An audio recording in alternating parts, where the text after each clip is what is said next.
Bismillahirrahmanirrahim. Assalamualaikum warahmatullahi wabarakatuh. Berjumpa kembali teman-teman di channel kita yang Mas KDR. Kita teman-teman di kesempatan kita akan berbagi informasi kembali ya, masih di seputar penerimaan untuk peserta didik baru ya, atau mungkin teman-teman yang lebih dikenal dengan PPDB. Nanti kita akan membahas untuk PPDB se-Provinsi Jawa Timur. Ini untuk jenjang SMA ya ataupun SMK negeri ya, se-Provinsi Jawa Timur tahun 2024. Nah, dalam kesempatan kali ini teman-teman kita akan berbagi informasi ini yang banyak sekali ditanyakan ya, baik itu orang tua ataupun calon siswa, ini mengenai bagaimana sih cara melihat indeks prestasi sekolah SMP atau sederajat ya. Ini sebenarnya sudah mulai diterapkan ya di tahun kemarin. Nah, mungkin nanti masih ada orang tua ataupun calon siswa yang belum paham apa itu indeks sekolah, terus berapa persen sih nilai indeks sekolah itu, yang mana teman-teman nanti nilai indeks sekolah ya, ini salah satu penentu ya untuk jalur prestasi nilai, baik di jenjang SMA ataupun di jenjang SMK. Dan terus bagaimana jika untuk yang di luar Jatim ya, tentunya ada siswa-siswa kita itu yang posisinya di luar Jatim ya, berapa nilai indeks sekolah. Nanti kita akan bahas di video ini. Itu teman-teman, silahkan simak video ini sampai dengan selesai dan semoga informasi ini bermanfaat. Baik rekan-rekan semua, kita ingatkan kembali ya, bagi kalian yang baru pertama kali ya bergabung di channel ini atau mungkin baru melihat channel ini, jangan lupa ya klik tombol like ya, silahkan klik tombol subscribe dan bunyikan lonceng notifikasinya ya, biar Anda selalu mendapatkan informasi pertama kali dari kami.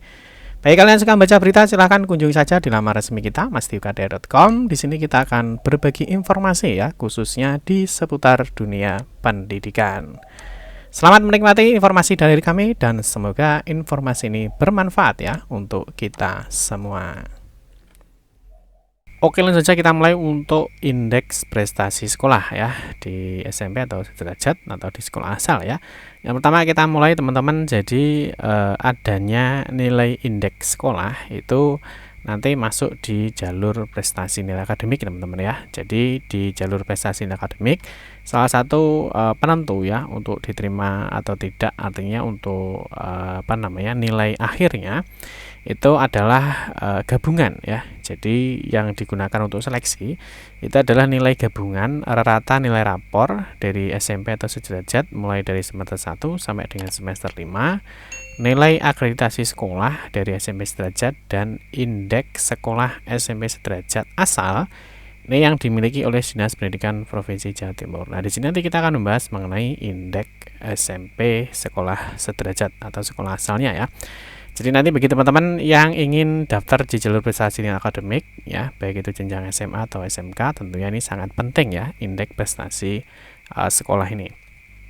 Nah, kalau kita lihat teman-teman di jalur prestasi nilai akademik ini nanti untuk SMA itu kuotanya 25%, sedangkan SMK itu adalah 65% ya.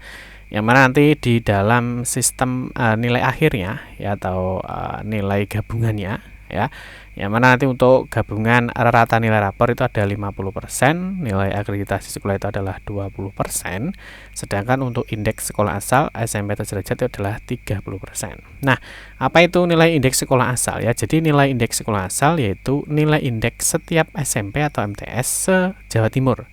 Ini yang diperoleh dari nilai rata-rata lulusannya yang bersekolah di SMA, SMK negeri di Jawa Timur. Nah, ini dihitung dengan ketentuan sebagai berikut. Yang pertama adalah nilai rapor menggunakan nilai kompetensi pengetahuan KI 1 ya, dan atau nilai akhir bagi ini. Yang kedua, ini bagi SMP atau sederajat yang tidak memiliki indeks sekolah, maka nilai indeks sekolah sama dengan nilai terendah indeks sekolah SMP atau sederajat asal yang dimiliki oleh Dinas Pendidikan Provinsi Jawa Timur. Jadi ini untuk yang dari sekolah yang dari luar Jatim ya, sekolah SMP yang di luar Jatim, nanti ketika tidak memiliki indeks prestasi sekolah, maka nanti nilainya nilai sama dengan nilai terendahnya ya, nilai terendah nilai indeks yang dimiliki oleh Dinas Pendidikan Provinsi Jawa Timur. Jadi untuk nilai indeks ini teman-teman, ini diambil dari kelas 10 ya, kelas 11 dan juga kelas 12. Jadi ini diambil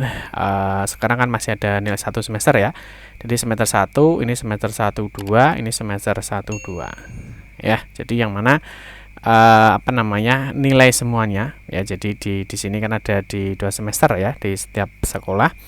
Nah, nanti nilainya semuanya diambil ya, semuanya dicari rata-ratanya ya, dicari rata-ratanya, maka nanti akan muncul nilai indeksnya ya. Nah, mana teman-teman, tentunya ya yang di sini untuk nilai semester 6 ya. Jadi untuk yang ini kelas 10 sekarang kan baru punya satu nilai, kelas 11 2 nilai ya, kelas 3 ini kan ini tadi baru punya di satu nilai ya. Ya mungkin di sekolah ada juga yang semester genapnya sudah ada. Ya, jadi intinya diambil dari nilai rata-rata. Nah, ini nilai rata-rata dari seluruh ini. Dan nanti dia akan dipilih ya di per sekolahnya ya. Oke, sekarang kita dilanjut bagaimana cara melihat indeks prestasi sekolah untuk SMP atau sederajat. Ini yang ditanyakan ya, bagi cara melihatnya itu seperti apa. Yang pertama, seperti biasa teman-teman silahkan kunjungi di laman ppdbjatim.net. Nah, saat ini untuk menunya ya, ini belum muncul. Nanti mungkin perkiraan di sekitar bulan Juni ya. Kalau tidak Juni ya mungkin di bulan Mei ya, Mei akhir. Nanti perkiraan di sekitar bulan Mei akhir teman-teman ya. Nah, terus caranya yang pertama, ini caranya masih sama dengan di tahun 2023 teman-teman. Nanti di sini ada satu menu namanya informasi. Dan nanti di sini ada nilai indeks dan akreditasi sekolah. Nanti teman-teman silakan dipilih di sini. Selanjutnya teman-teman masukkan NPSN sekolah ya. NPSN sekolah itu atau nomor pokok sekolah nasional. Nah, mungkin nanti teman-teman silakan dimasukkan di sini NPSN-nya berapa, teman-teman bisa klik cari. Nah, mungkin untuk mencari NPSN ya, teman-teman bisa ketikkan saja misalkan seperti ini misalkan ya. Nah, ini misalkan SMPN 1 Grogol misalkan. Nanti ketika ini di enter, maka nanti akan muncul NPSN-nya. Ini nanti tinggal dimasukkan saja di sini. Misalkan ya. Nanti setelah itu teman-teman bisa klik cari. Nah, setelah dicari maka nanti akan muncul di sini ya, ini NPSN sekolahnya, di sini akan muncul nama sekolahnya, ini kota atau kabupatennya. Nanti di sini akan muncul nilai indeksnya, teman-teman. Nah, setelah nilai indeks, yang perlu diperhatikan itu adalah nilai akreditasinya. Apakah saat ini ya, SMP Negeri 2 Gurah misalkan akreditasi terakhirnya itu adalah nilainya 92. Nah, kalau nilai indeks sekolah ini teman-teman tentunya ini yang dari SMP Negeri 2 Ngurah ini alumninya kan nanti yang sudah masuk di baik di SMA ataupun di SMK negeri. Nah, ini yang salah satu jadi penentunya. Ya, jadi alumni di sini yang semakin banyak bersekolah di SMA atau SMK negeri di Jawa Timur, tentunya juga nilai indeksnya ini bisa semakin tinggi. Nah, ini nilai indeksnya teman-teman ketika sudah diketahui ya. Nah, sudah kita ketahui, teman-teman bisa melakukan simulasi untuk nilai gabungannya ya, karena kalau kita lihat tadi teman-teman, kita lihat lagi di sini tadi ya. Nah, di sini tadi jadi untuk jalur prestasi nilai akademik untuk nilai akhirnya itu adalah gabungan dari rata nilai rapor, nilai akreditasi sekolah, dan indeks sekolah asal. Nah, teman-teman bisa simulasi sendiri ya. Di sini teman-teman bisa masuk di mastiokadia.com, teman-teman bisa masuk di sini PPDB, masuk di simulasi nilai akhir ya. Yang mana teman-teman kalau kita lihat untuk nilai akhirnya ya. Jadi nilai akhir untuk yang digunakan sebagai sebagai persaingan ya antara kalian dengan teman kalian itu adalah nilai akhirnya. Nah, nilai akhir itu adalah gabungan dari rata nilai rapor semester 1 sampai dengan 5, akreditasi sekolah, dan indeks sekolah. Nah, nanti teman-teman nilai rapornya berapa?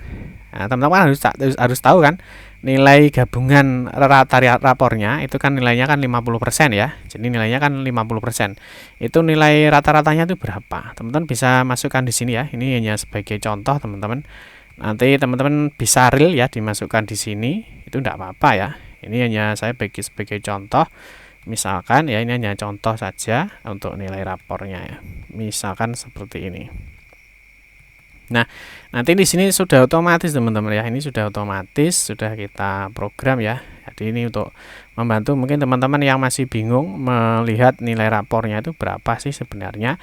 Teman-teman bisa menggunakan ini. Nanti teman-teman bisa kunjungi saja di laman resmi kita mastiokadia.com ya. Nah, otomatis teman-teman di sini sudah muncul ya. Jadi nilai gabungannya, jadi nilai rata-rata rapornya ini dari semester 1, semester 2, 3, 4, 5 ya, dari keseluruhan mata pelajaran ini Ini kalau dilihat nilai gabungan rata rapornya untuk semester 1 sampai dengan 5 ini kan nilainya kan 50% ya di sini. Nilainya ada 50%, maka di sini sudah tampil ya. Adalah 87,26. Ini nilai rapornya. Nanti teman-teman bisa dimasukkan nilai rapornya berapa. Nanti di sini sudah muncul nilai gabungannya untuk rata nilai rapor yang bobotnya adalah 50%. Nah, kalau sudah teman-teman bisa dimasukkan nilai akreditasi sekolahnya. Nah, nilai akreditasinya berapa ya? Misalkan ini tadi nilai akreditasi sekolahnya di sini misalkan ini ya 92, tinggal dimasukkan aja ya 92. Nih. Terus nilai indeksnya berapa ya? Nilai indeksnya kan tadi adalah 81,69, 81,69. Nah, maka di sini sudah muncul teman-teman ya. Jadi hasil akhirnya atau nilai gabungan rata rapor kalian itu adalah 86,54. Nah, ini nanti yang dijadikan dasar untuk seleksi. Jadi nilaimu berapa ya? Misalkan ada yang daftar nilainya misalkan 90 ya, otomatis teman-teman nanti akan tergeser. Nah, ini juga dilihat nanti dari pagunya ya, pagunya berapa kebutuhannya, terus nilai tertingginya berapa. Jadi nanti yang dijadikan dasar seleksinya itu adalah ini. Jadi nilai gabungan dari rata nilai rapor, akreditasi dan juga indeks sekolah asal. Itu teman-teman ya, ini semoga bisa dipahami. Nanti bagi teman-teman yang kurang jelas bisa tuliskan aja di kolom komentar. Demikian informasi yang dapat kami sampaikan. Semoga informasi ini bermanfaat. Mohon maaf jika ada salah-salah kata dalam memberikan informasi dan penjelasan. Kita berjumpa kembali di video-video berikutnya. Saya akhiri, wassalamualaikum warahmatullahi wabarakatuh.